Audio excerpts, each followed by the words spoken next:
Почитувани граѓани, ВМРО ДПМН најостро го осудува бруталниот чин на претепување на председателот на Светскиот македонски конгрес, господинот Тодор Петров. За нас тоа е кукавички и подмолен акт со кој се прави огромна штета на државата. Дестабилизацијата и наметнувањето на криза е очигледно и веќе видено сценарио против мирот, стабилноста и соживотот во Република Македонија. МВР под контрола на СДСМ и нивните партиски кадри е во длабок сон и нем соучесник во ваквото сценарио. Оливер Спасовски, незаконски, ги разреши професионалните кадри во Министерството и инсталираше своји послушници, вклучувајќи го и началникот на СВР Скопје. Ваквата деструкција на професионализмот во Министерството почнува да се покажува и во пракса. Оливер Спасовски во овие 4 месеци, освен што работеше на конструкција на случаи, заедно со неговиот сопартиец Чауш, и што со Катица Јанева договараа незаконско апсење на единствениот македонски градоначалник надвор од земјава, Едмон Темелко, не сработе ниту едно нешто за кое добива плата од граѓаните.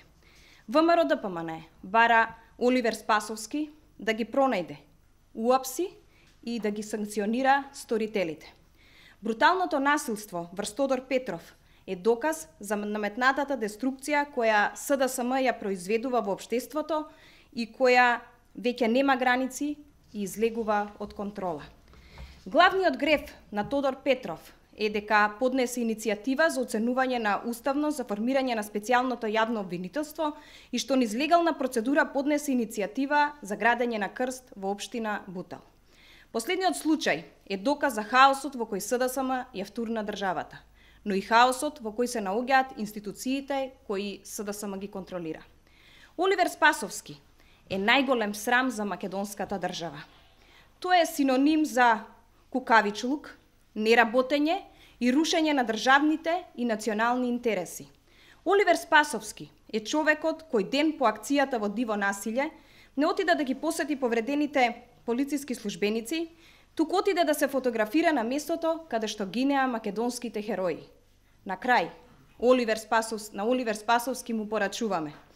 Наместо да ги инструира неговите најблиски соработници да одат на протести пред Уставниот суд и наместо да се занимава со сплетки и интриги, наитно да го реши овој случај. Благодарам.